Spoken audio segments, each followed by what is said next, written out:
Henshin a go baby, what's good guys? Yoku here, and last night or yesterday, I'm pretty sure, but still last night OkCode dropped a banger tweet, which maybe he normally does that, I'm not entirely too sure, but point being is that the tweet was centered around the hunt path and essentially his idea on how to improve the hunt. And I was like, all right, what if you took that and then elevated it to the entire system in the game, the entire path system in the game? I don't want to say similar to Genshin, but it could be in that relation. And I was like, oh, you know what, let me talk about that, because I had some ideas. Granted, I have to do my usual antics of friendly banter. I don't like Rihu right now.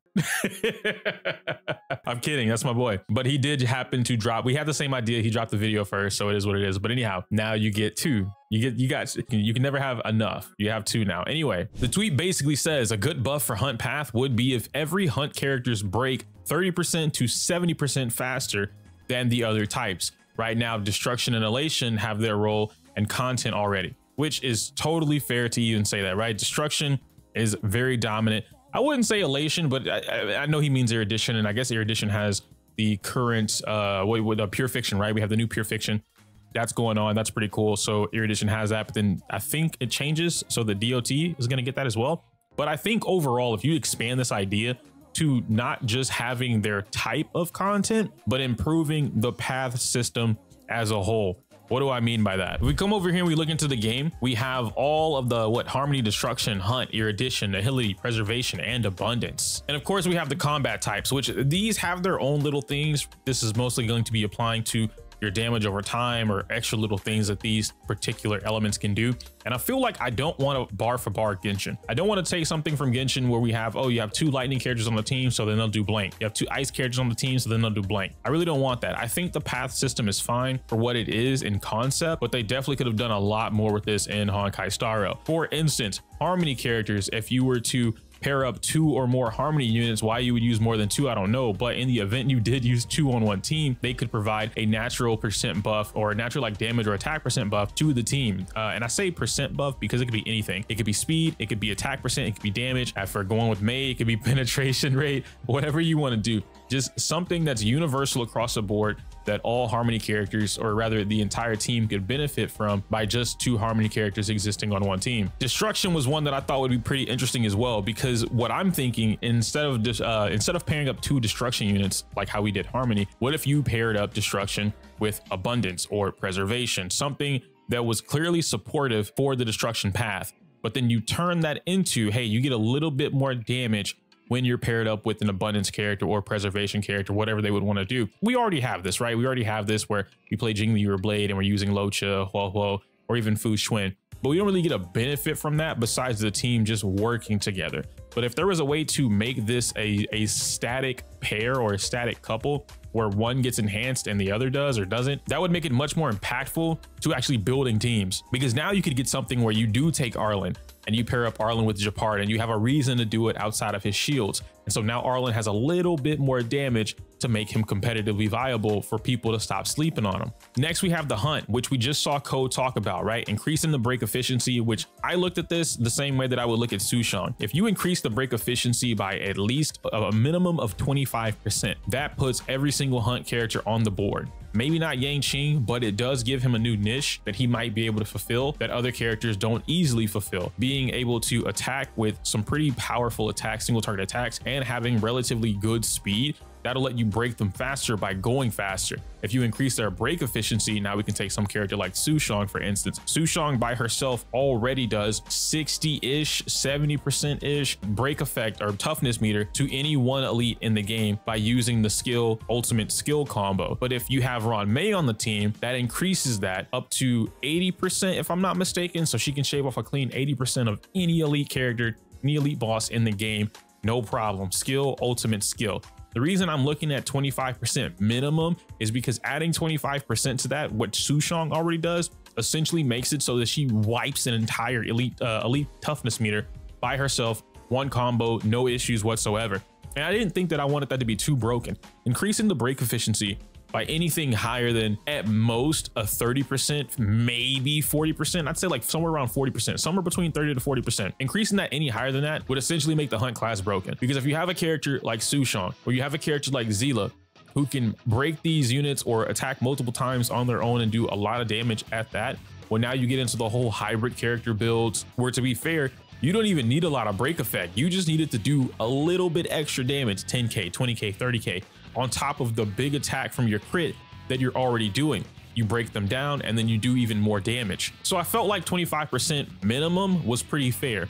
I also thought of a couple other ideas for Hunt. What if you naturally increase their damage output, that could be attack or damage percent, when there are 2 or less enemies on the field? And what got me thinking about that was only silence remains. This light cone, when you superimpose it to 5, it gives you a huge attack increase at 32%. And this is one of the light cones that you really don't see a lot of us talk about or use in our guides, mostly because Hunt characters haven't been a thing for a while. But if there are 2 or more enemies on the field, it increases your warrior's crit rate by 24%. What if you applied that same concept to Hunt characters across the entire board? So now you have Hunt characters naturally increasing their attack or naturally increasing their crit rate, crit damage, anything. It doesn't really matter. What they could come up with whatever they wanted. But if you guys have some crazy ideas, let me know in the comments down below. Essentially, this is just helping out Hunt characters even further to mitigate the damage difference that most of them have when compared to destruction characters or erudition characters in this current point in time. And then lastly was, of course, my big one. I thought, what if you combine erudition and Hunt characters, because they do natively work very well together. If we're not looking at things in terms of a 0 cycle, I have to perfect everything type of formula,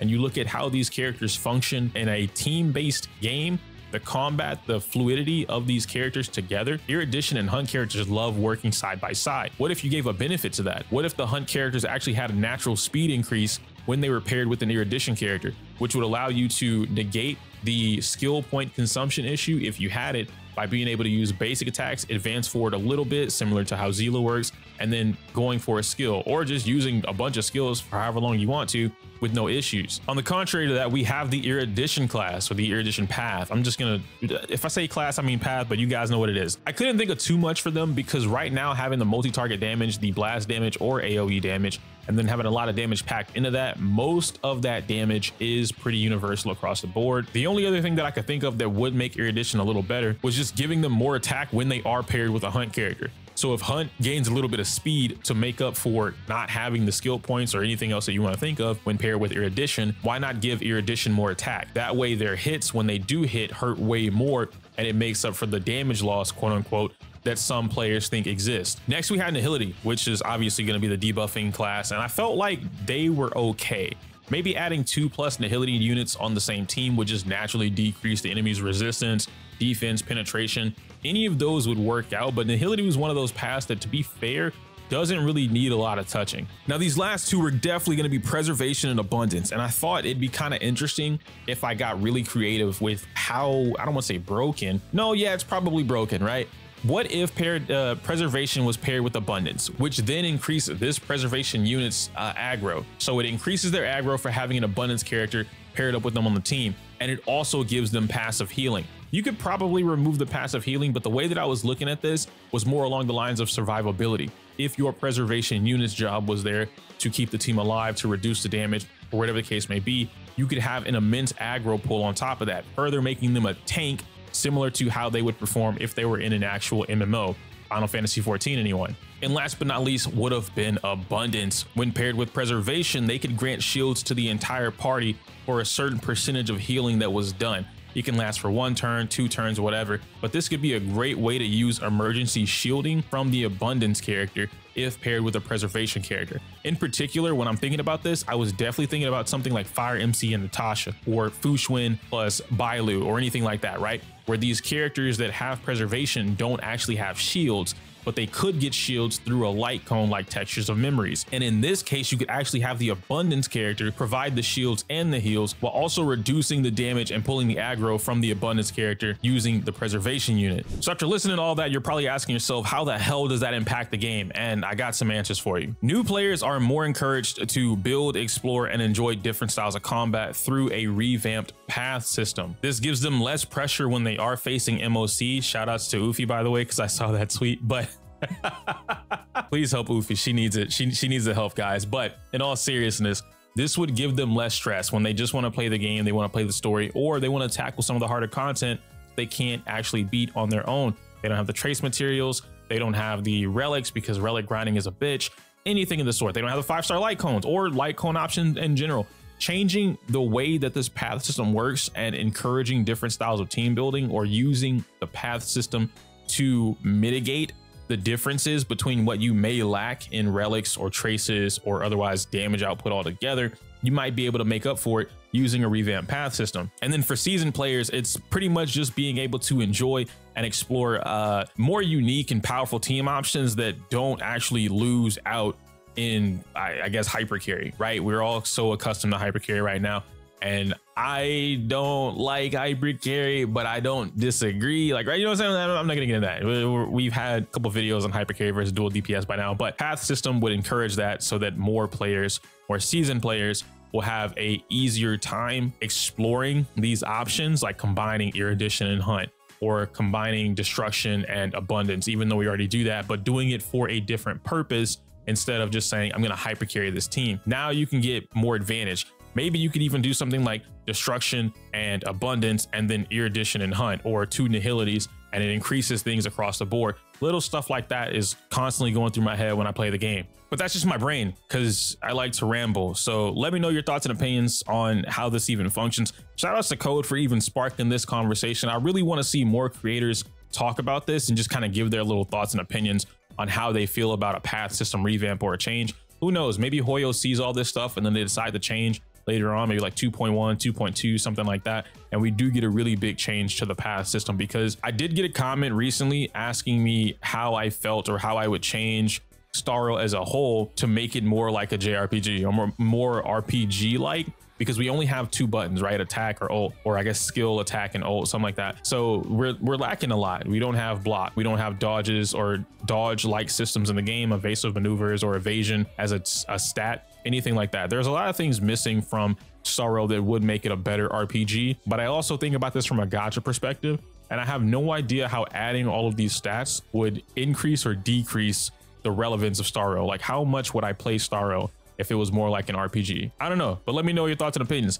Made it to the end of this video. Congratulations, I'm streaming. By the time you watch this, I'm definitely live. And one more day. One more day is what I keep telling myself. And we're gonna get that partner app. Anyhow, I can't say my usual outro because it's inappropriate for YouTube. If you want to watch more videos, you guys know which video to link or click, because you can see it right now on screen. Smell you later.